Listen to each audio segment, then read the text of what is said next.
In this episode of the Encourage and Inspire podcast, I'm joined by Andrew Hartman, who is founder of Time Boss. Man, this was an interesting episode, man, because every once in a while, and I said this in the podcast, actual episode, I'll get a very interesting guest that's not normally in my wheelhouse. But we got a chance to speak about time and people's relationship with time. So Andrew talked about how he struggled with that and burnout, sharing a pivotal moment that prompted him to reassess his relationship with time. He talks about the core principles of the system he created with Time Boss, and he contrasts the approach with conventional methods, emphasizing the importance of a higher sustainable pace. Right, this is the core of what his program and his methodology is all about. This concept, which he elaborates on during the episode, encourages leaders to identify their optimal speed, not just leaders but people, for productivity while sacrificing their well-being. We talked about the emotional toll of burnout, as well as his time in the tech industry and identifying unique challenges there, and ultimately just living a better, healthier, more fruitful life, spending time with his family, and just doing the things that matter to him. And I really loved and enjoyed being able to talk to a really unique cat that I got a chance to get some interesting perspective from. So I hope you guys enjoyed this episode.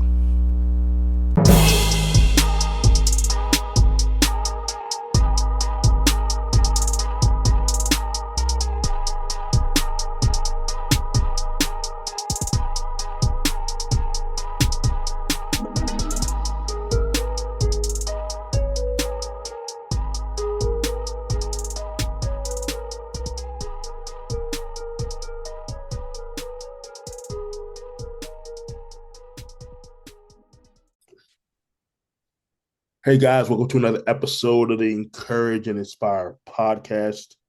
And this is another great episode, man. Every once in a while, I get an interesting guest that really isn't around my wheelhouse, which is entertainment. And I got an interesting email from a lady, I believe your wife's name is Kelly. Kelly, yeah. Yeah, so Kelly, I got an email, said this guy, well, he wants to come on your podcast, and interesting, and the Time Boss. I said, that's interesting. So, so first, I didn't think it was real, but I'm glad it is. So I'm glad to have a guest out here, Andrew Hartman, man, and who's the creator of Time Boss. Am I saying that properly? Yeah, you are. Yeah, man. So, man, how are you doing, man? I'm doing well. I'm really glad to be here, Darrell. Thanks so much for having me. Cool, man. Yeah, I'm glad to have you, man. And it's like I said, man. I love to have interesting conversations on these podcasts, and it's cool to every once in a while to get something that's not necessarily in my wheelhouse.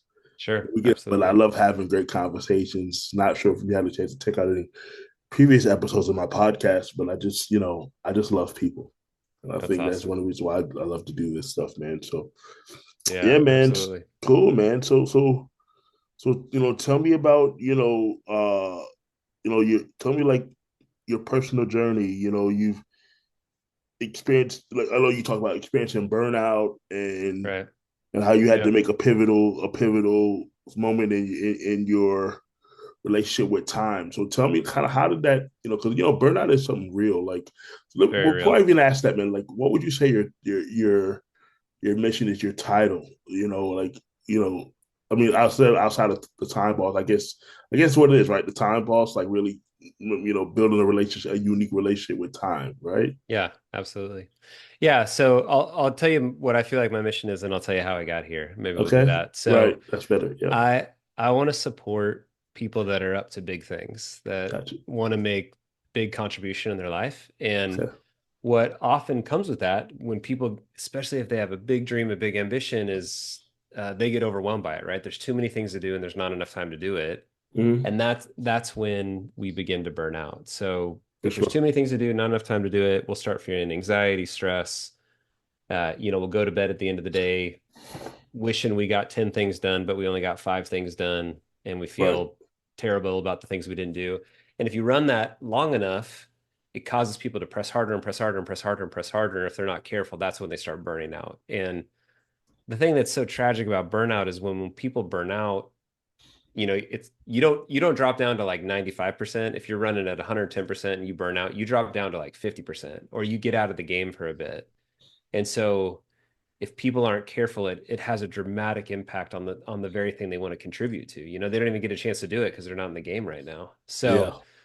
my passion and conviction is help people find their highest sustainable pace where they can make the maximum contribution over the long haul. They can have the most impact they can possibly have as an individual. So that's what I do, and I'm happy to share the story of how we got here as well, if that's helpful. Yeah, man. Definitely. Yeah. Go dive deeper, bro. Let's go. Awesome. Yeah. So Yeah.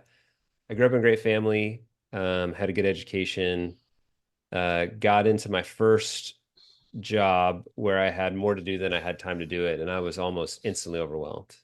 And what I Mm-hmm. realized was no one ever taught me about time management. My parents didn't teach me about it, or not in a way that was Yeah. Yeah. helpful when it came down to it.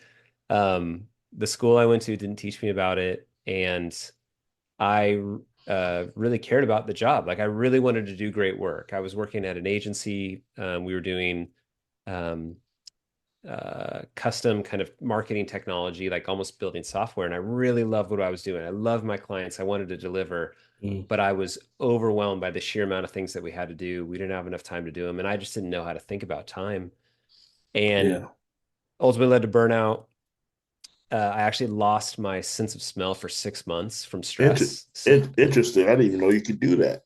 you Okay. absolutely can. Stress is so wacky. Right. It is your body will, you'll hear people get hypertension, they'll have digestive issues, they'll Mm. have migraines and headaches. And really it's just the body is flashing red flashing lights saying you have got to change. You cannot do this. Yeah, Like it, it it's interesting. I think my friend Le Rose, she said it because I think shout out to her. She's amazing, and I think she's actually experienced some of that too, where she started to yeah. have like. I think they told her it really was just you have to just lower your stress down, and I think Yep. because I mean she's relatively healthy, and all of a sudden she's having these all kinds of issues going on. I'm like, what? And then the doctor literally said like it's stress induced. So I know, Yep. yeah. So what you're saying definitely makes a lot of sense. Yeah, it's really sad. And it's totally self-inflicted wounds, right? I had great teammates, I had great bosses, and I just was trying to do too much, and I didn't know Mm-hmm. what to do with it. And it was hard because I thought like I don't know what else to do. I want all these things to have happen. I want to make these things happen. I care about these things. It was Right, if these things felt like my assignment, the contribution I wanted to make in the world. And right. so that started me on a process. I mean, truly for me, Darrell, I just was trying to solve it for myself, Gotcha. Okay. like I got to be different. And took me a number of years, had a couple more burnouts, and finally came to a place where I'm like, it's just got to change. And Mm-hmm. what it led to is I built out this framework. That's what Time Boss is all about. I'll explain in a second, but it's just a way of thinking about time, and it worked. Like it solved the problem. I was able to make massive contribution on things I cared about without that anxiety and burnout being a part of that equation. And then I was Okay. able to do that. I was able to do that with my teams as well. So I taught my teams how to do it, and they started experiencing the same results. And I started having people lean in from the outside, being like, "What are you doing? Like, Yeah, yeah. I feel like you're running circles around people, but you're doing it without anxiety or burnout. Like, what is happening?" And Mm. so I just started training people that would ask, and eventually it turned into this coaching business I run now around time, where it shows people how to use this framework where Okay. they can get the contribution they want. They can make massive impact in whatever area of life they want. Personal, professional, doesn't matter. And they can do so without anxiety and burnout be a part of that equation. So it's been a really fun journey. It's been awesome. Man, I love that, man. I love that. That makes Yeah. I mean, and it's interesting because to to um to value time in that way, most people don't think about it in that type of Right. headspace. So and to Right. create a framework built around that, I think it's pretty interesting, man. It's pretty What's interesting. Go you think ahead. about it, time is the currency of anything we want. You know, you and I are giving each other an hour right now of our lives to spend time together. Right, right. And it's finite. We'll never get it back. And I'm really glad to be here with you, you know? Yeah, yeah. And that's true for anything we want in life. And so to me, it only makes logical sense that we would have a um like a reverence and an honor for how we spend our time because it is the reflection of our values and what we care about and what we want to make happen. And so to me, that's where it only makes sense to have a framework for me to consider what are the things that I want to see happen in this world, and then I have a way to figure out how to make those happen with my schedule, with my time. Cool, man. Without giving kind of the meat and potatoes away, because that's what you get paid to do. Uh, No, I'm happy to you know. share. I love it. So why don't you kind of describe like the core principles of your system, like you Yeah, know, and how to help leaders and teams, how you go about your process in helping people. First yeah. of all, what do you see is usually the main we talked about this earlier, but what do you kind of see is like, all right, this is kind of like the main trigger besides stuff we talked about, but like that's usually where you kind of like to start. Like for me, right? So I don't know if you know about my history. So what I do is in my coaching program, I teach artists how to build super fans.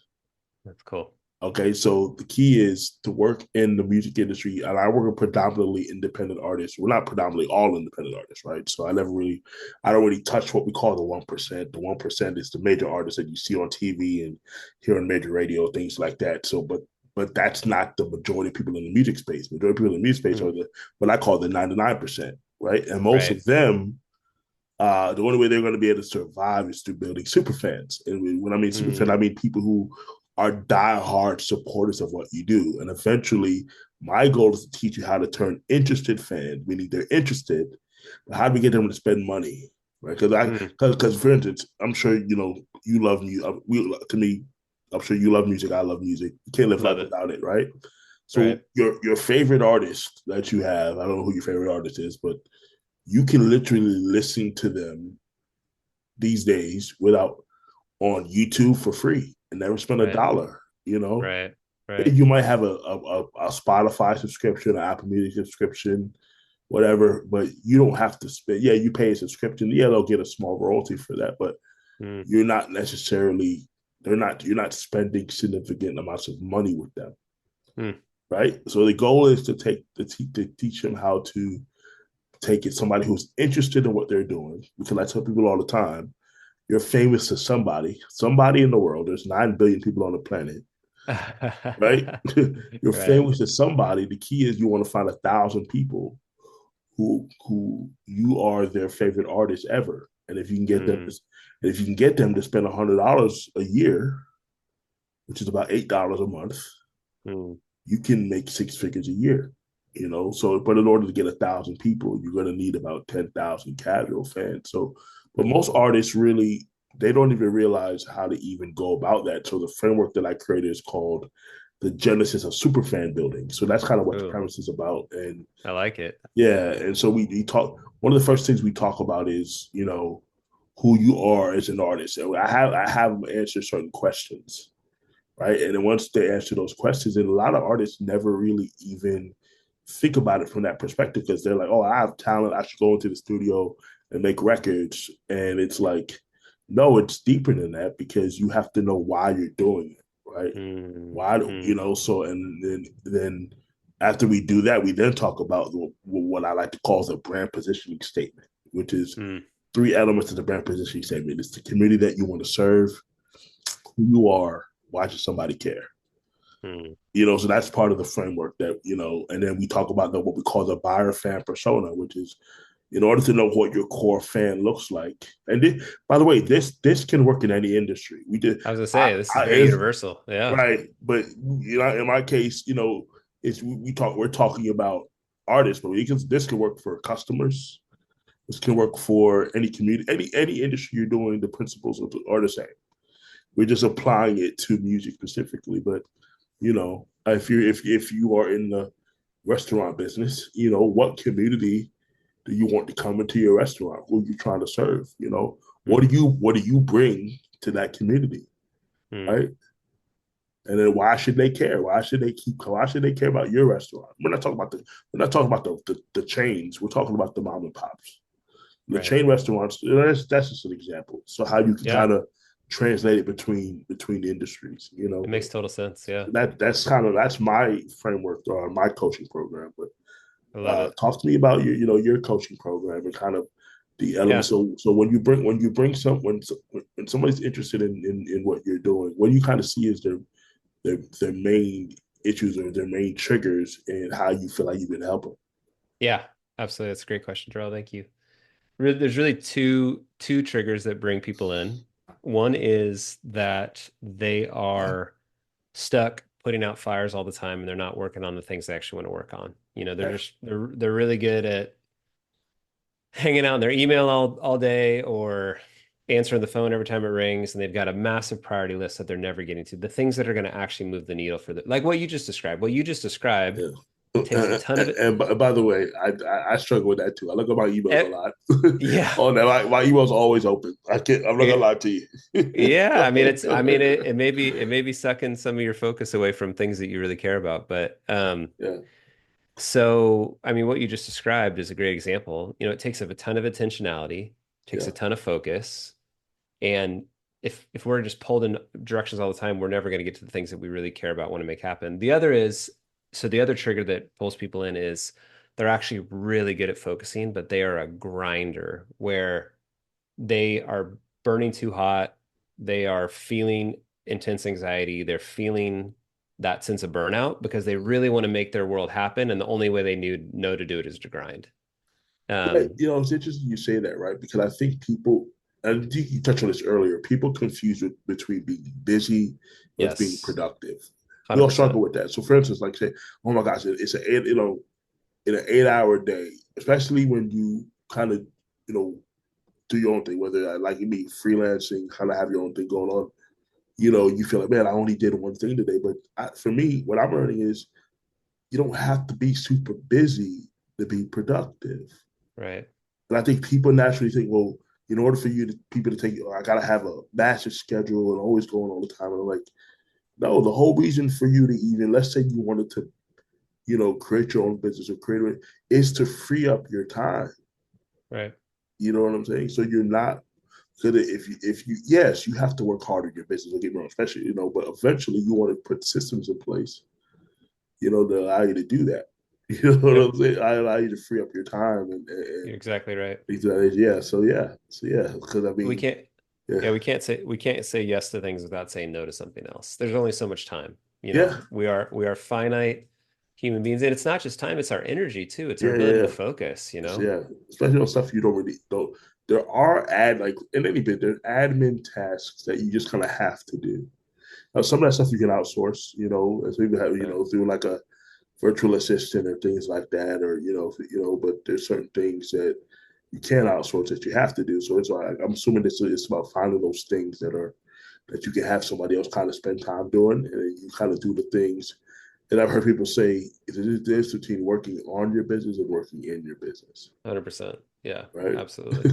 Yep, absolutely. And you people, and know, it's, and that whole idea on your business versus in your business, you just have to carve out time to yeah, work on your business, and you got to know how to protect that time so it actually happens. Most people will be like, I need to do it, I need to do it, I need to do it, and they'll never make time for it. It just never yeah, ever happens. yeah, Because yeah, there's always going to be another email. There's always going to be another client call. There's always going to be another thing you have to do. There's going to be something that's going to distract you. Well, what's interesting is that when you work with, like, for instance, like when you work with people in general, like human beings are going to let you down. Uh, Yeah, guaranteed. and what I'm learning too is that you have to have installations within your business that allow you to generate money, but have systems in place where you're not always. And this is a little off topic, but it's interesting because that's kind of what I'm going I through like right it. now. Is Yeah. kind of going through situations where you know if somebody signs an agreement with you, right? They have to honor that. And so you have to be willing to put things in place that if they don't honor that, there has to be a Yep. penalty for it. And you're Right. like, You don't get to sign it. Nowhere in life do you get to sign an agreement.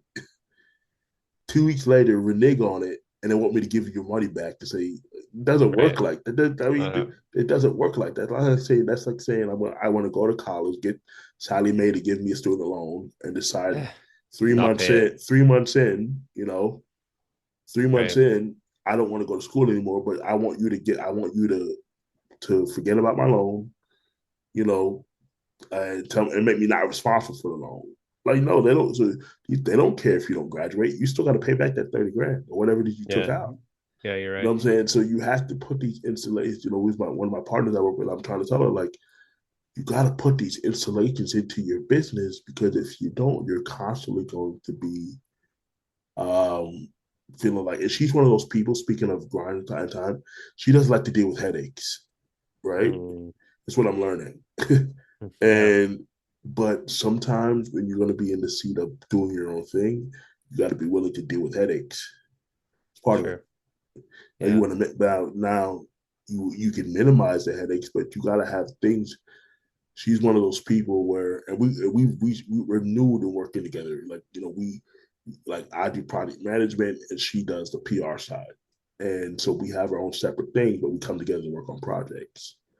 And so I'm learning that she has always kind of done things a certain way, and I'm trying to tell her like why are you doing it like this? Right. Because if every time a customer got upset, you completely refunded them, you can never sustain yourself. You have like if somebody's agreements are put in place to protect you, Mm, it's the only thing that keeps people honest. right. If you're gonna always refund them, especially dealing with entertainment. Entertainment doesn't work like corporate. Corporate is a little different. They Sure. understand that the paperwork is there, but in entertainment, like it's a little bit different. But the principle is like if we sign an agreement, I expect you to honor that agreement and agree to the term that you agreed upon. If you break that agreement, there has to be a penalty.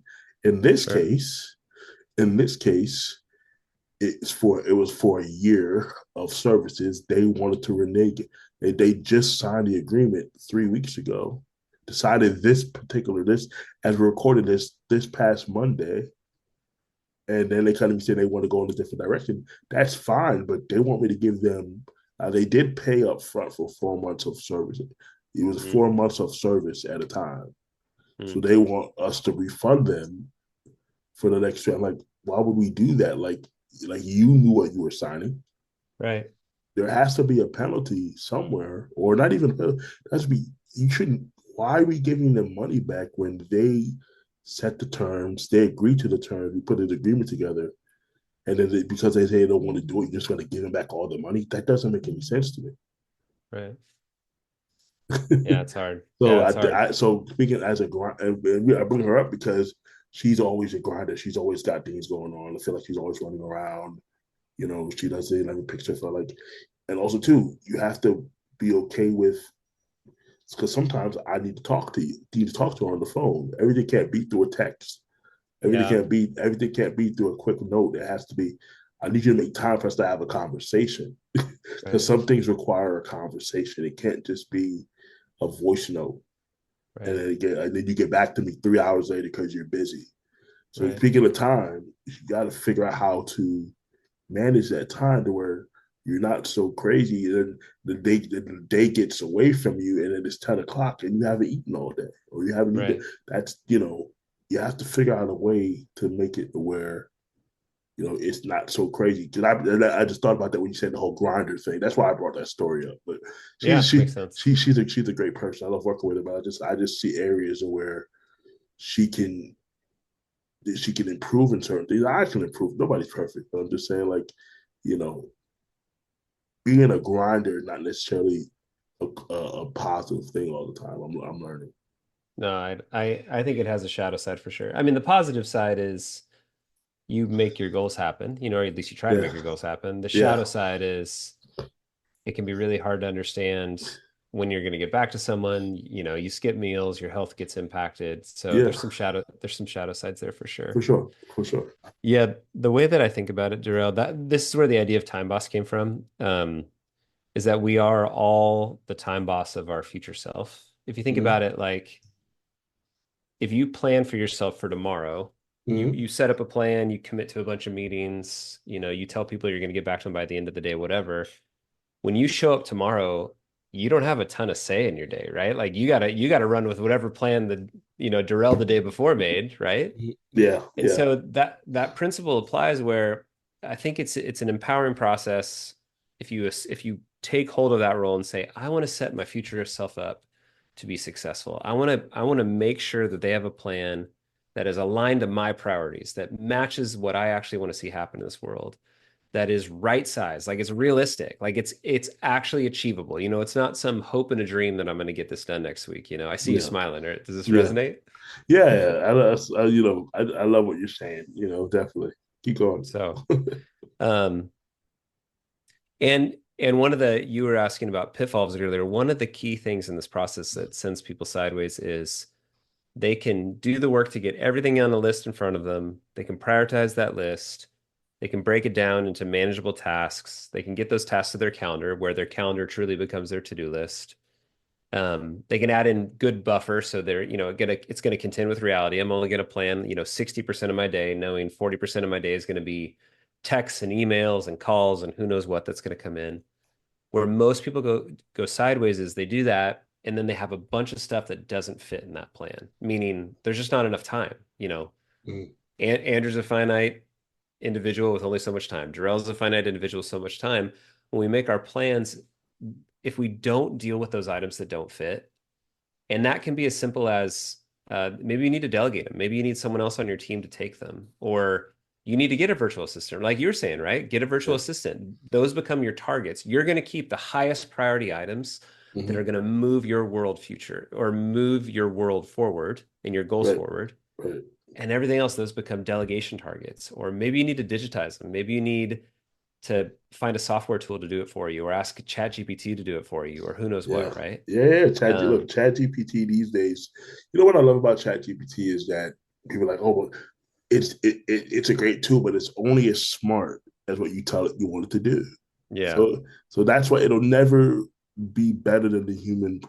Then it'll never completely do your job for you, but it'll give you, like I like to say, thought points on certain things. yeah, When it comes to certain things, and then because you can kind of get it to kind of think like you after a while yeah. if you use it properly. But yeah, ChatGPT is a great tool if you know what you're doing.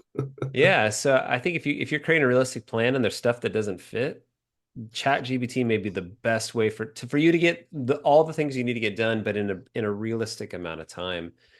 And what happens, so what a lot of people do, Darrell, is they just kind of throw themselves into their week. They've got a massive to-do list, right? They have no clue if they could actually get it done or not. And they just start working that list, and suddenly it's 2 a.m. and they didn't eat dinner, and they've got a bunch of unread text messages, and they don't even feel like they made progress, right? Their list is still long. They have Mm-hmm. no clue. They have no clue if they should be done or not. And then Mm-hmm. they go to bed, wake up the next day, and they do it all over Over again. again, right? And so for me, it's about just some really simple weekly rituals. I'm going to do a weekly planning meeting with myself once a week where I'm planning for my future self, right? I'm, Mm-hmm. I'm creating a plan for that individual where I say, if you get this done next week, you are crushing it. You're doing a great job. So I'm literally giving my brain a target to achieve. Mm-hmm. And then I'm running a daily review meeting where the daily review meeting is where at the end of the day, I'm looking at the progress I made, I'm making adjustments, and that's how I stay committed to the plan. And just just those two meetings alone, even if you didn't run the whole time boss framework, if you just did those two meetings, you will necessarily improve your life. You will necessarily be more likely to achieve your goals because you're just applying your intent and your vision and your focus to your priorities and at least trying to get them to your calendar. And again, there's a whole time boss framework that helps people really get those items to their calendar and make them happen. But just doing that weekly planning meeting, just doing that daily review meeting is going to move people forward. I love that, man. I love that you brought those gems, man. Talk to me about finding a highest sustainable high sustainable pace. What does that look like? You Yeah, know. absolutely. So to me, there's two bumpers with Okay. high sustainable pace. One is progress. Mm-hmm. So that's where I say this is the future that I want to be, right? Mm-hmm. Like this is Mm-hmm. this is this is the preferred future that I want. These are the goals that I have, whether it be financial or relational or personal, doesn't matter. Mm-hmm. You're defining goals, you're setting realistic goals, and then the first thing that you are saying is, am I making the progress that I want to make towards those things? Am I Mm-hmm. holding up my end of the bargain? So Mm-hmm. it begins with goals. It begins with the outcomes we want. The other bumper or boundary condition in this process is peace. So I if I just grind and I am feeling anxiety and burnout, there's no way I'm going to be able to sustain that pace. And again, it's that idea that if I run that hot long enough, I'm gonna fall out of the race, right? I'm Mm-hmm. gonna burn too bright, burn too hot, fall out of the race. So high sustainable pace is about combining the goals you want at a pace that you can sustain, where conviction and clarity and freedom are was it's what's driving your activity, not this like there's a stick in my heels. If I don't do this, I'm a bad person. Whatever weird narratives we tell ourselves just to motivate ourselves, it's eliminating Mm-hmm. those things from the whole equation.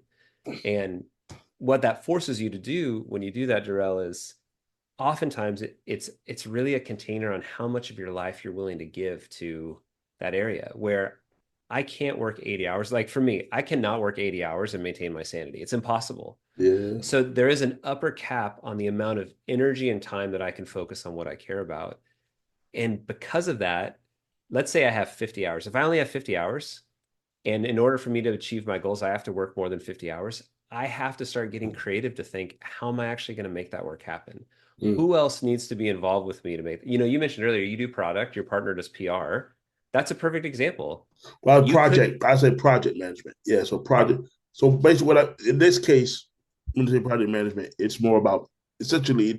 So my background is in artist management, right? So instead of yeah, doing traditional artist management, we're managing the PR campaign. So it's more artist relations. So I see. I deal with the artist per se. She's handling the placement and the media side, but I'm dealing with the artist.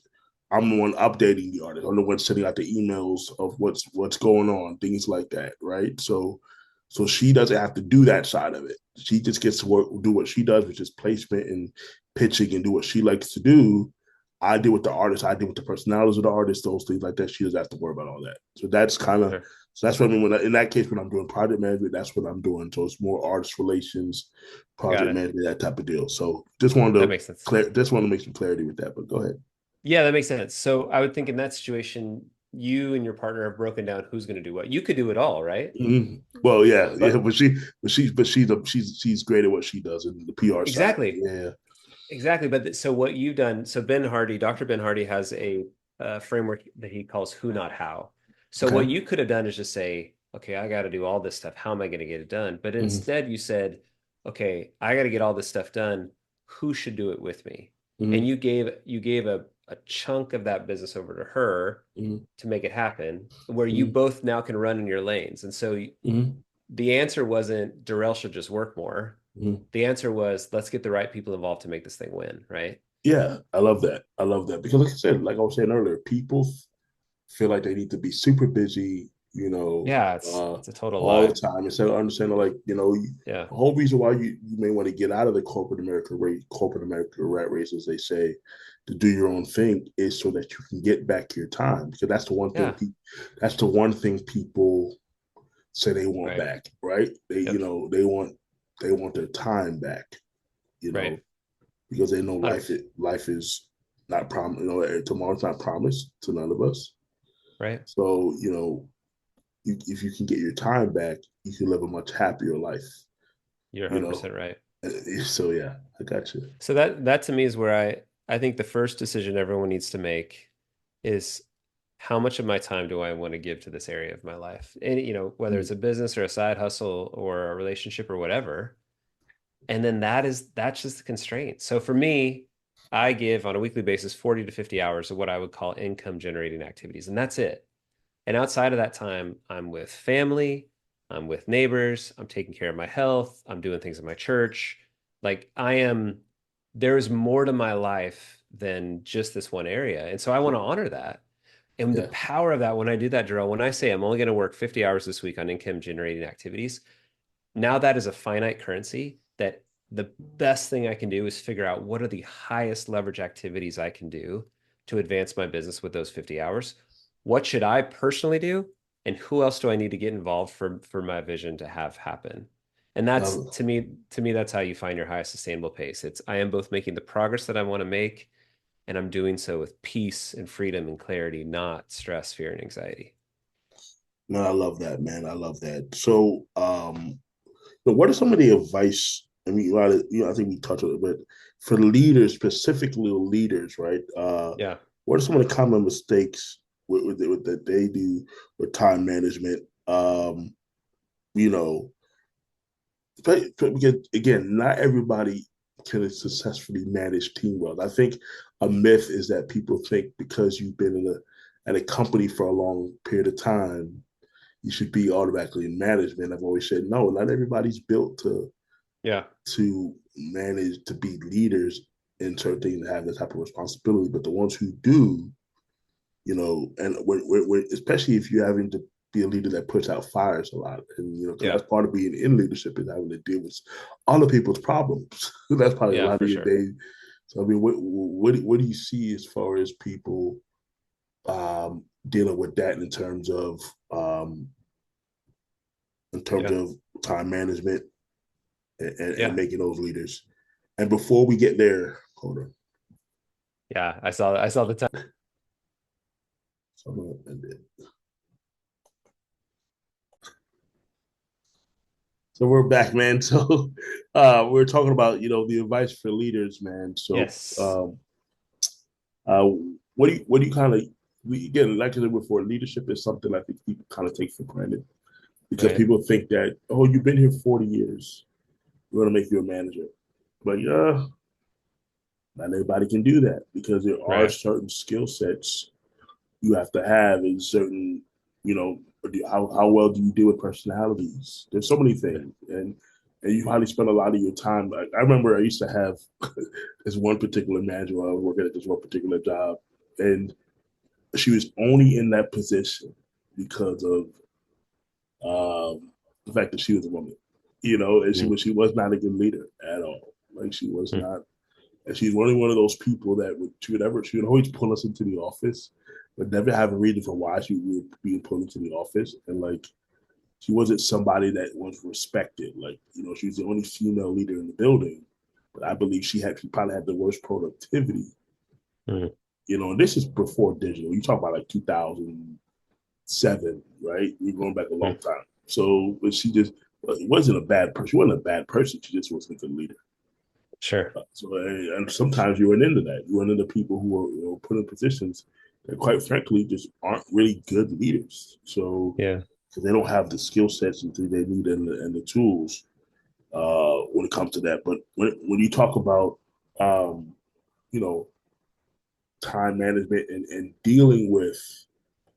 um, dealing with time specifically, and have what I like to say putting on kind of putting out fires, so to say, and dealing with that. What do you see a lot of leaders? Where you see the mistake a lot of them make, and how your framework, Yeah. kind of comes in to help them achieve. And we're talking about specifically in the corporate space.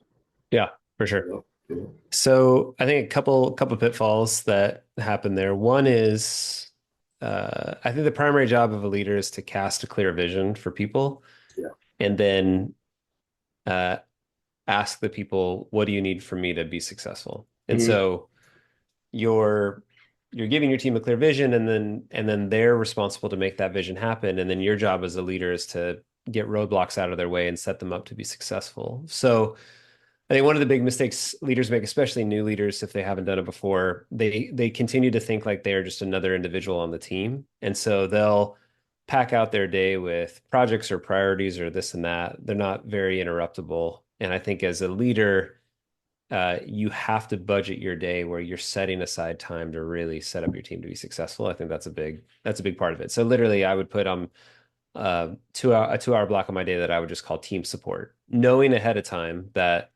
I can't fill that time because my team's going to need questions, feedback, help. I'll need to jump on a call with a client, who knows Right. what, you know, Right. but you just want to be available. The flip side of that, a big mistake that leaders make is they are shoving too much into the system, and they are treating their team members' times like it's infinite. Like I can just keep adding ideas and my team can just keep catching those ideas and making those ideas happen.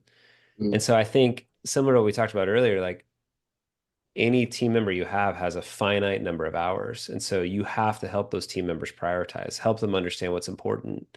If you're adding things to their plate, you need to train them, and you need to be asking the question, okay, what needs to come off your plate to make this new thing that I'm giving you happen? Right. Um, really respect the fact that they're a finite human being. And then the last thing I'd say is, and this is, obviously a big thing for me, is you need to have high expectations for your team, Yeah. high accountability, and high support. So if you give them a clear vision, they should be able to reflect back to you on their calendar. Here's how I'm setting up my calendar to make that vision happen.